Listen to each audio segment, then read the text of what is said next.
Welcome to Gusto with Ashley Sterling.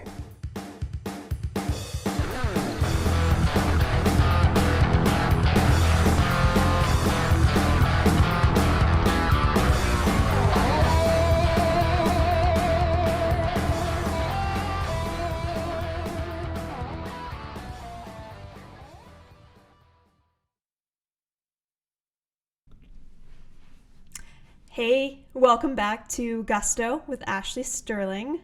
I am Ashley Sterling. It's been a few weeks. Hello, everyone. Welcome back.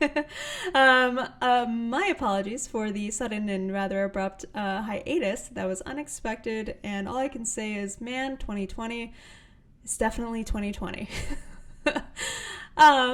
But jumping right into it, I have a couple of amazing shows lined up for you guys. So no more hiatus, no more pause.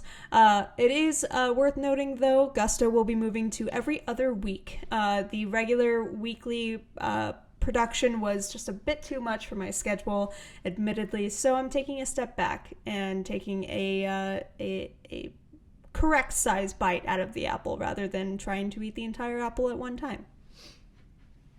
Gusto, right?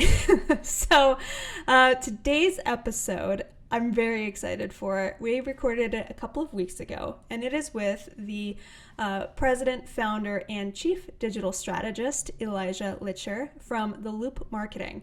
You may recognize The Loop Marketing as that is where I work. Not only is he an amazing boss, published author, but he is also an amazing speaker and the dad to some adorable little boys. So, without further ado, here is the interview with Elijah. Eli, go ahead and give the audience a general introduction. Tell us a little bit about yourself, what your passions are, etc. I'm Elijah Litscher. I am the founder and chief digital strategist at The Loop Marketing in Chicago. We're a full service digital agency. I kind of fell into this role. Originally, I had been in school for marketing and had gone into sales and done that successfully for many years until I made a career pivot after I returned from the Peace Corps and some deep thinking, and went into an entrepreneurial life, which is what I'm doing now. Awesome. So your background, you have a general background in marketing. Did you graduate with a degree in marketing, or did you graduate with a specific type of degree? I did graduate with a degree in marketing. I had started out in school. I fully enjoyed college to to its best ability during the first couple of years, and then kind of got my act together and became a marketing major with an economics and English minor at the Tippy School of Business at the University of Iowa in Iowa City. Nice. And what led you to the Peace Corps? That's kind of a diversion from marketing. I believe, it was my internal motivation, whereas sales, although I was good at it and I had been doing it for some time, I got burnt out a little bit on it. And one thing with sales is it's virtually the opposite of being an entrepreneur, because in sales there's always somebody that's after you saying, we want more. If you sell more, they're going to want more because you've already sold more. And if you're not selling more, you better be looking for another job. So there's virtually always the stick behind you, although there is a nice carrot. But just by virtue of those two things, you're always either chasing the carrot, but likely also avoiding the stick. And after so many years of doing that, I got a little burnout. And so and also, in response to what the world situation was, I thought it was a good opportunity to get involved in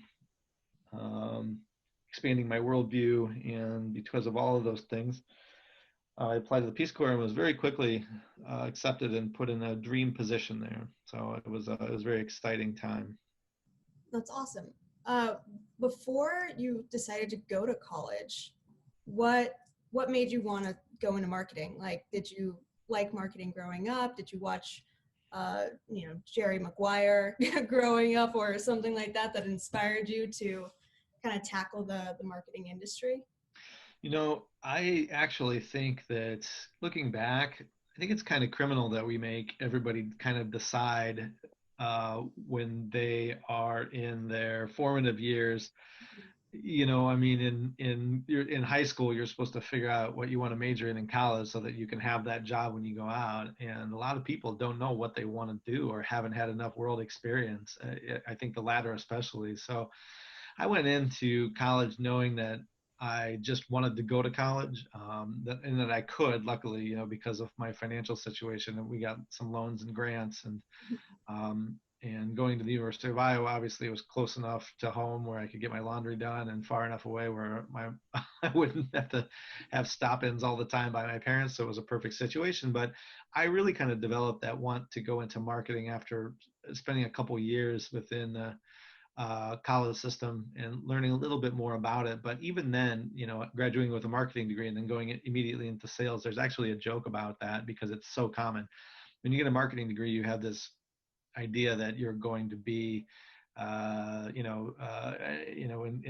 the Mad Men world, with, giving these big high-powered pitches and coming up with these masterful ideas, when really the very, very small majority of people the very, very small minority of people that get hired for marketing jobs that graduate with marketing degrees are mainly fetching coffee at a very, very low salary, virtually indentured, And so I think that the way that it worked out for me worked pretty well, whereas I was able to have the background in marketing, and then get some experience and more importantly, improve my pay down my student loan and earn some money with sales before I pivoted back into using that marketing skill to help other businesses.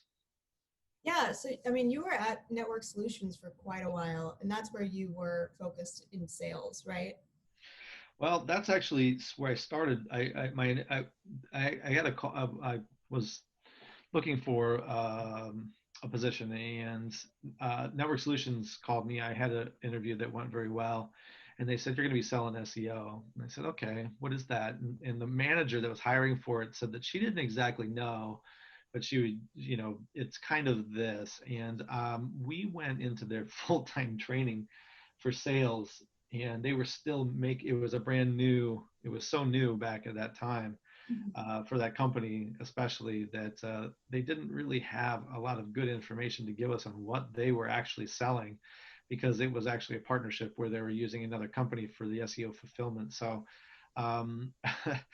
they barely knew what they were trying to sell. And so I started to figure that part of it out. And as I kind of grew into learning more and more about it, the other salespeople would just be fine selling it and with a general overview to clients. But I got really deep into it, and then kind of the evolution came when we were being sent out to do events, and sometimes they were co-sponsored with large, companies like Constant Contact, or there's a couple other ones, but there would be a speaker that was a representative from Network Solutions that would be there talking about, tips that you can do to get on the first page of Google. And I would just be there in a sales role as a representative. And so, obviously when the speaker was done speaking, a lot of people were anxious and really revved up. And so sales were, and pretty easy to come by then. But that model was popular and was well received, but also Network Solutions wanted to do more of them across in smaller markets. And so rather than hiring more speakers, they knew that I had the aptitude I had the knowledge, to be able to answer most questions. And I built that, and then I built my own kind of new presentations out of that. And I actually went solo, so I would essentially be a speaker and a salesperson at the same time. And I did well enough where then they started to send salespeople to follow me up, where I was the primary speaker. And I really kind of became more of a business development, more of a thought leader. And I really got a lot of confidence doing public speaking, a lot of confidence in knowing what I'm talking about across many disciplines of digital marketing, including paid search and web design and all kinds of different things. So it was a great opportunity that went on successfully for a long time. Yeah. So that kind of background, like that experience in speaking publicly about SEO, digital marketing, but also kind of evolving into that autonomy with network solutions. Is that something that then snowballed into inspiring you to start your own marketing company outside of the burnout of being in sales, but just, I know this stuff, I can do this? Like what was the inspiration behind starting the Loop? Well, they fired me, and the whole entire division. I was driving back with some friends. I was actually staying in a motel in Tennessee after I had gone to Bonnaroo for 4 days, and so I had woken up in the hotel room on a Monday morning with my phone buzzing with several text messages and voice messages, and by going through them, I quickly had found that the company had been bought by another company who had already done something similar. So they had released the entire digital marketing sales team of SEO and everything. And that was a little jarring to to have come back from such a wonderful experience and to get that message. And then there was a lot of uncertainty then. And I would say I was at my peak though. Really, I really was enjoying what I was doing and talking to so many business owners and going around and doing that educational part of it.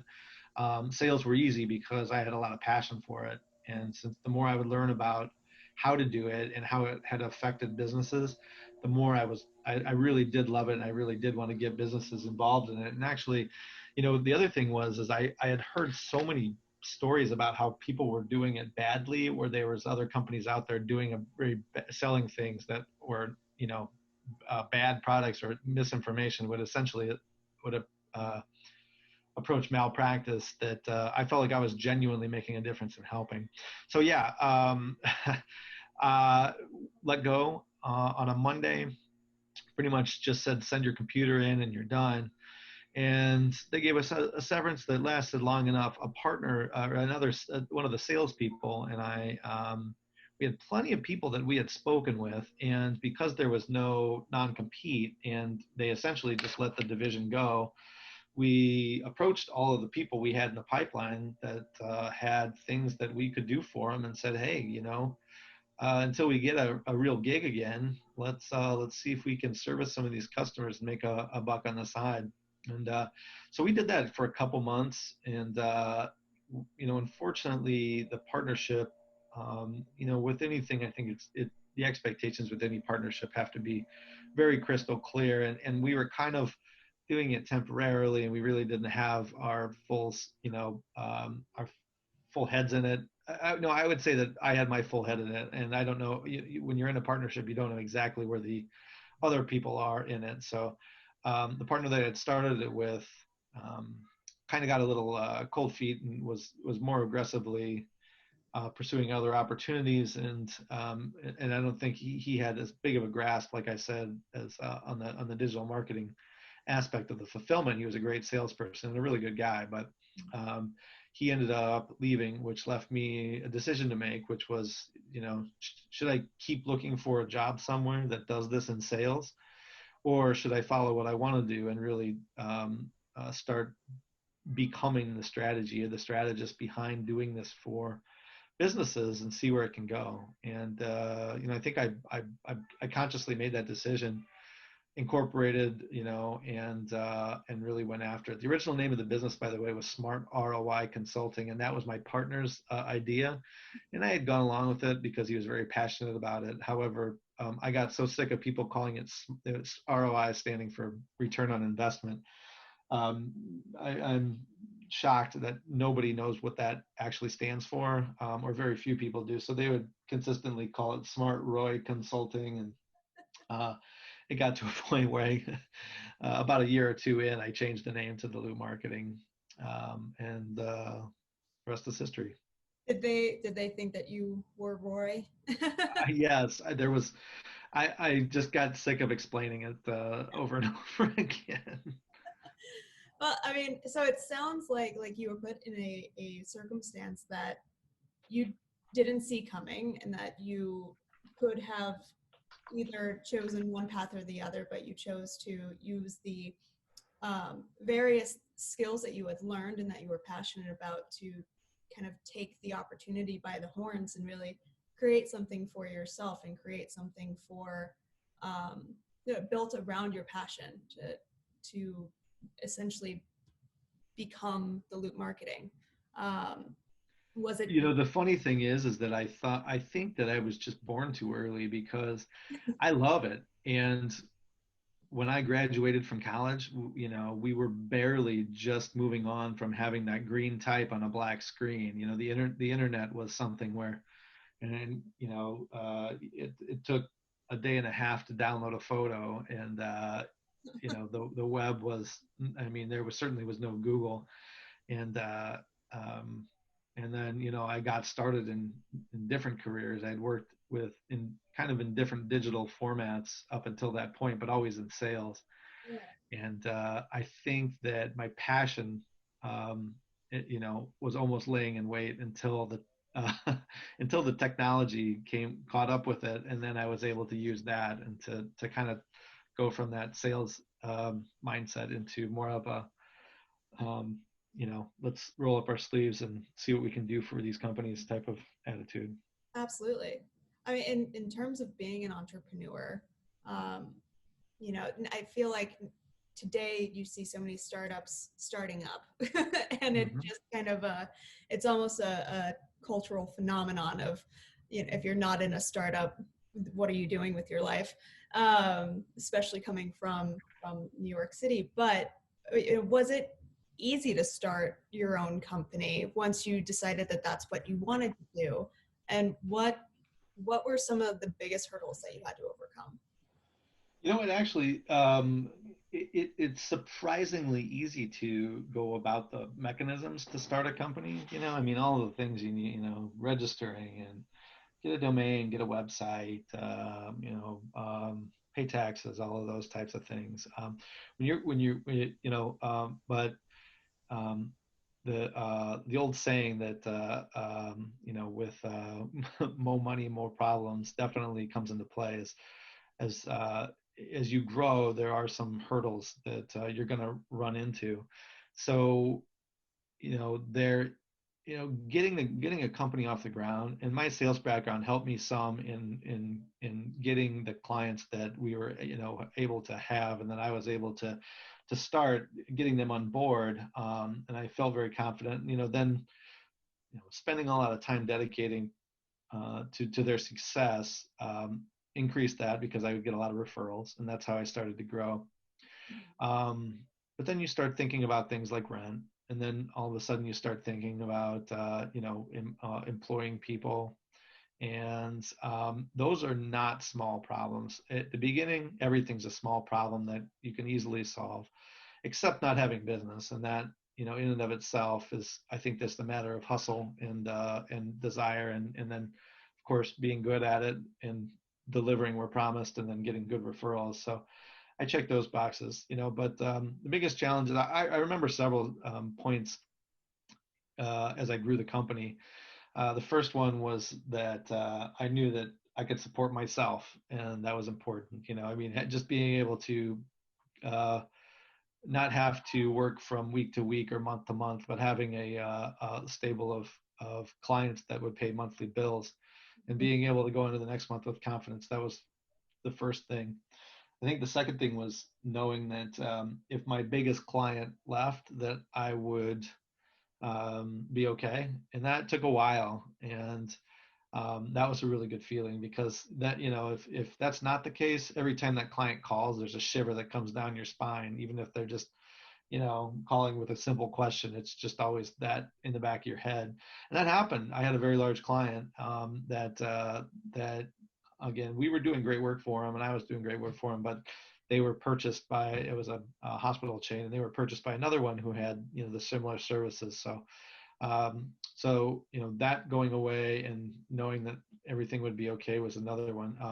And then being able to know that you can fire a client, I think, was another one, because that's if somebody, at the beginning, there's going to be clients that take up a lot of your time with questions, and that's fine, but when it's not necessary, or if there's unnecessary changes, or when you're not being heard, and then you're having difficulties in incompatibility, it's nice to be able to say thanks. This is probably not the right fit. Let's move on. And I know that sounds like everybody's like, why would you do that? But there's very good reasons. There's some clients you can fire and use that time to onboard three more, and that's really a good thing. And then then you get to the point where you realize that you can and should have an office. And then you get to a point where you realize you can and should hire people that are better at the things that you know how to do, but could potentially get help doing those, because that's how you scale. So getting to all those milestones, I think, for any business. Some of them, when you talk about startups, people get funding, and all of those things that I just mentioned, they're not, you don't have to go through those trials. And honestly, I think that's why a lot of companies fail. I mean, the startup rate success is 10%, and most businesses fail in the first year, and a startling number are not around in 5 years. So I think if you go through all of those things that I just mentioned, and if you really have to overcome those hurdles and get to those points on your own and bootstrap it, yourself, I think you can learn so much about running a business, and really learn about whether your business model works, and whether you're even should be in it, or if you should go back and get another job, which is a totally fine alternative. Mm-hmm. Absolutely. For, like learning that, you can choose to not work with a client, or fire a client, or, sever ties. Was that one of the things that you wish you knew when you were starting the Loop? And if so, like, what other things do you wish that you would have known or would have been aware of before jumping into creating your own company? That's the thing. I honestly, I learn by, some people learn by seeing, some people learn by, doing. And I really am definitely a person that learns by doing. I don't know that I would have wanted anybody to tell me anything about those kind of challenges Mm-hmm. going into it, because I learned it, and so, in the same way that, right now I'm raising two young men of 5 and 2, and when they ask me if I'll do something for them, I'll usually try to get them. I'll try to help them get in a position where they can figure it out themselves. And I think that's just that's part of my nature, is just learning while I was doing. I don't know that. Although I will say that, having said that, the nuts and bolts, Mm-hmm. all of the things, I mean, reading and learning, and finding people that are better at it, again, can I run, can I do my bank reconciliations? Yes. Is there somebody that can do it better for me? Yes. So to a certain point, I would read a lot of information and get good enough where potentially I could do it, up until the point where I could figure out if it was something that it was really something that should be taking up my time, or can somebody else handle it in a better way? And so a lot of reading and learning, and then getting to that point, and I can say, well, that's something that I'll probably always want to take care of myself, or I know now how to do it in general, and I know what to look for in somebody that's going to do it really well, Mm-hmm. potentially better than me. And so, that's where I would invest my time. So yeah, I did a lot of reading, a lot of learning, a lot of um, trials in that regard. But yeah. So you have it's obvious that you have a passion for learning and kind of growing from there on a personal level, on a professional level. So, if someone were to start their own company, what advice would you give them, having started your own company, having successfully run it for nearly 12 years? I certainly think that you're in a a position where a lot of companies that start out the way that yours did don't end up making it to. So what kind of advice would you give to those who are looking to start their own company?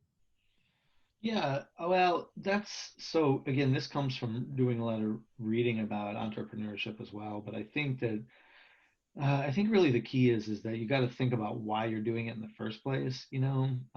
When I started, I kind of did it out of necessity, but I found that I like the reason that I like to um, to to do what I do is because I have a direct connection to the clients. Um, I am in the cliched term my own boss. So while a lot of the success rests on me and the decisions, rest on decisions, or a lot of the success rests on decisions I make for clients. The reality is at the end of the day, I can, I make good decisions and I feel good about it. And that can, coupled with the fact that, there's a lot of freedom involved in being an entrepreneur, and that you can try new things, and that you can make your own decisions about who you work with and why. That's primarily why I'm an entrepreneur, but that's not going to be the same for everybody. In fact, it rarely is. A lot of people get into it to make as much money as possible, and that's fine. That's totally fine. That's up to them. Some people are going to do it because they, want to save the world. Some people want to do it. There's no shortage of reasons. But the first thing I would want to make sure that every potential entrepreneur would want to know is, uh, you know, do you know why you're doing it? I mean, if you're starting a bakery because you have this wonderful recipe for crepes,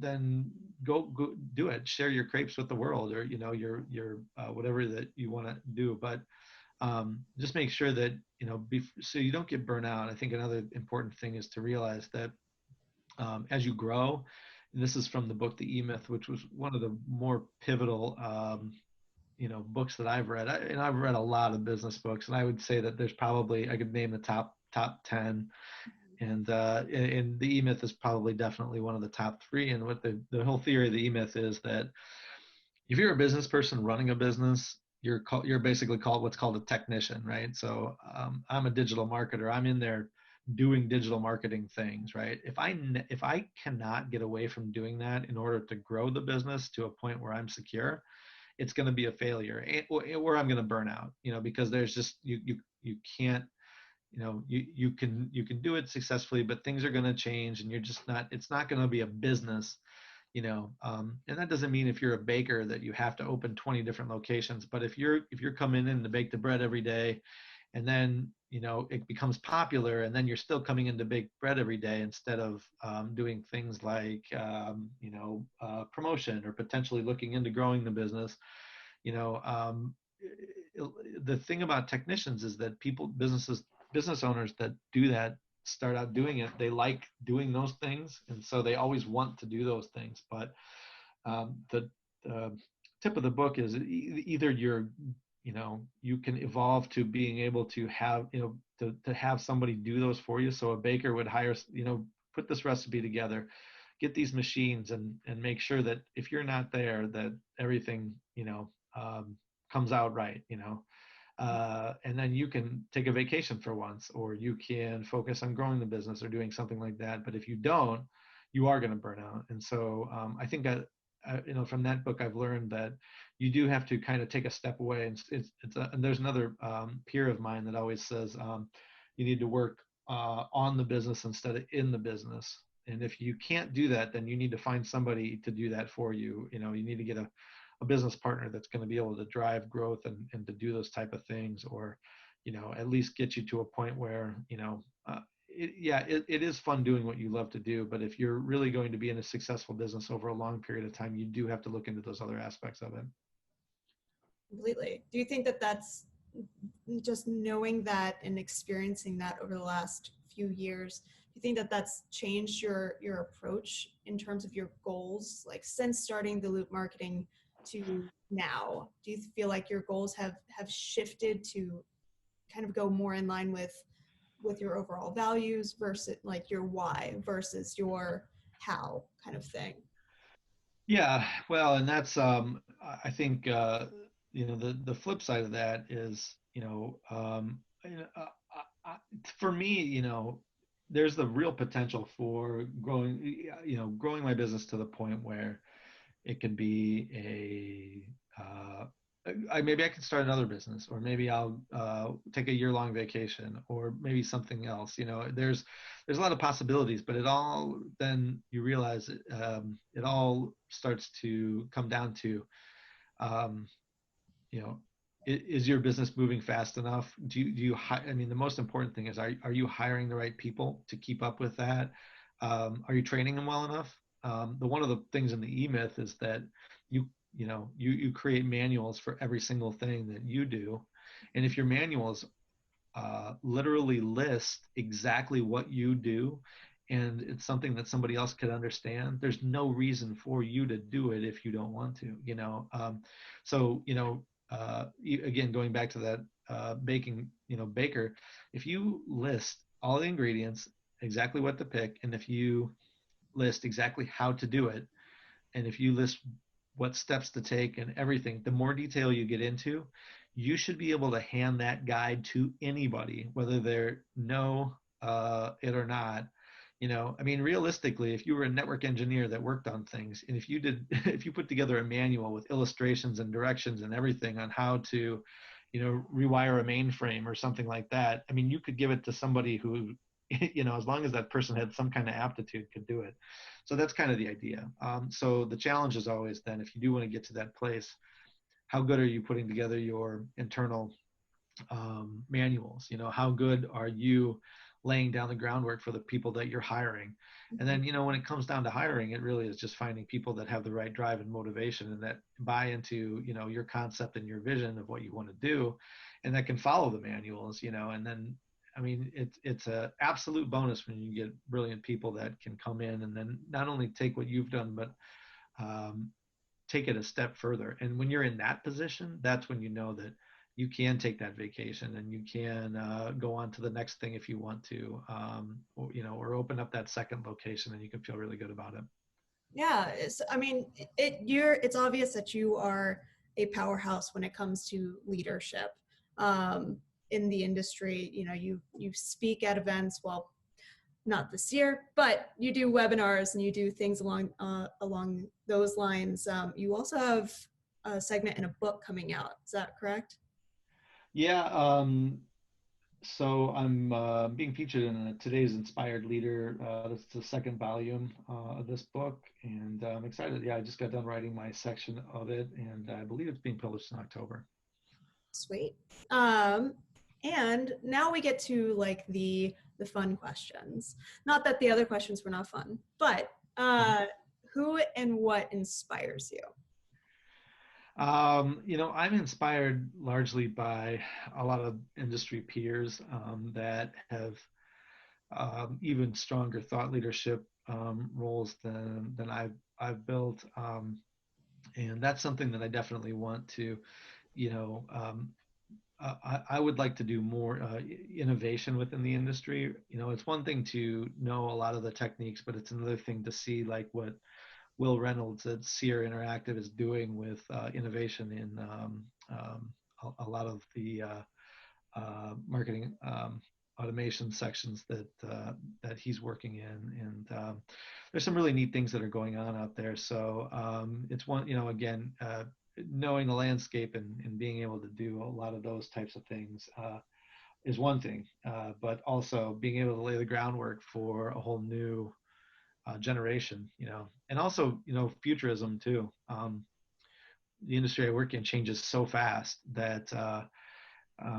there are people that are saying, there's some people that are saying Google will be gone in 5, or there will be no search engine box. You'll be speaking into your watch or your outlet in the wall, et cetera, and so the entire search landscape will change. And I don't doubt that. I have no doubt it'll change. I don't know that anybody today could have predicted how it will change, but there will be certainly some changes as technology improves, and as how people live and learn and do things and search. For the majority of people, I mean, it is almost incomprehensible. You want to talk about my career. And in college, I finally got my cell phone in college, but I had no idea that as I was buying that cell phone, that within 10 years, the newest version of it would essentially have all of the world's data, Mm-hmm. within reach in my pocket. That's Star Trek stuff to me. So what's going to happen in the next 10 years, I don't know.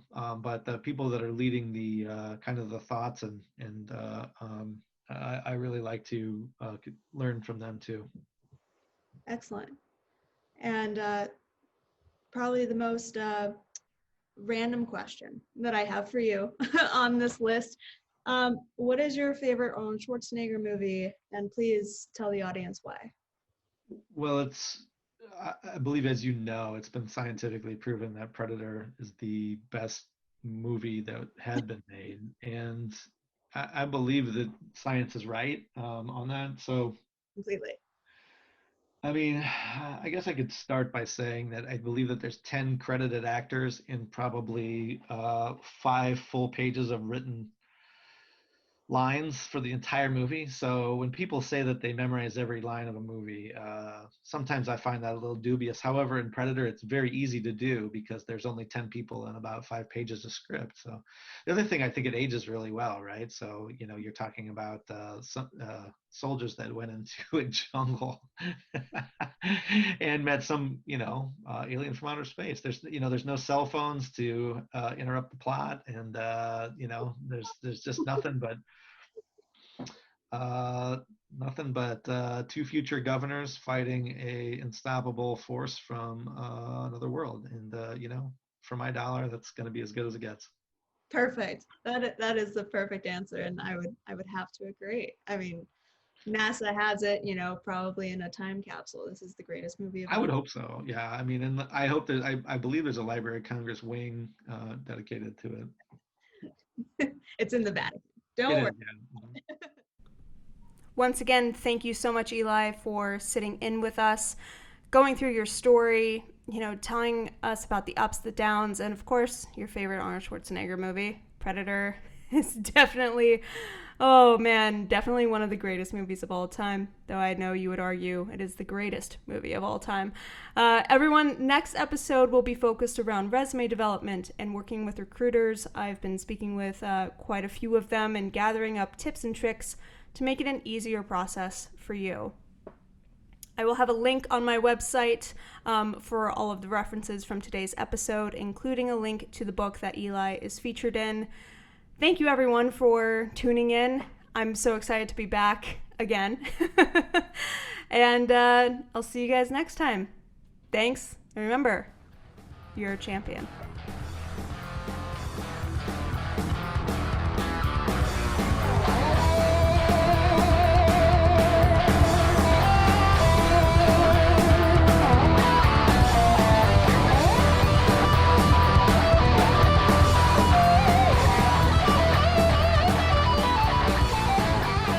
For more resources, head to ashleysterling.com and subscribe to Gusto with Ashley Sterling wherever you listen to podcasts.